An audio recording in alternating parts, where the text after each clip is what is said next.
नाज़िम आबाद town petrol pump के करीब एक वेयर हाउस के बेसमेंट में यकीनी तौर पर आग की वाक़े की इत्तला आई और यकीनी तौर पर चेयरमैन नाज़िम आबाद टाउन सैयद मोहम्मद मुजफ्फर हरकत में आए और इत्तला पर उन्होंने अपनी रेस्क्यू टीम को फौरी तौर पर मशीनरियों की मदद से वहां पहुंचने की हिदायत की और नाज़िम आबाद टाउन के महकमा रेस्क्यू की टीम ने फौरी तौर पर वहां पहुंचकर फायर ब्रिगेड के साथ अमली तौर पर कार्रवाइयों में हिस्सा लिया और वहां पर कोशिश की कि जो कम से कम नुकसान हो सके। इस सिलसिले में वो अपने रेस्क्यू टीम के तमाम अफसरान और मुलाजमीन मौके पर मौजूद थे, जहां पर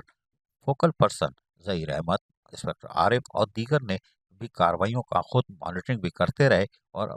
रेस्क्यू टीम को हिदायतें जारी करते रहे। जबकि बेसमेंट में लगने वाली आग पर काबू पाने के लिए फायर ब्रिगेड का अमला जहां तक मेहनत और कोशिशों में मसरूफ था, वहीं नाज़िम टाउन का रेस्क्यू अमला पीछे नहीं था। यही वजह है कि आग पर काबू पाने के लिए रात को होने वाली आतिशबाजी में यकीनी तौर पर रेस्क्यू डिपार्टमेंट नाज़िम टाउन ने खुलकर अपनी इफादियत को भी साबित किया। अजीज आरिफ, KBS बल्दियाती न्यूज़, कराची। ऐसी ही खूबसूरत वीडियोस फ्यूचर में हासिल करने के लिए रेड बटन पर क्लिक करके और बेल आइकॉन को प्रेस करके हम सबके सब्सक्राइबर बनना मत भूलिए।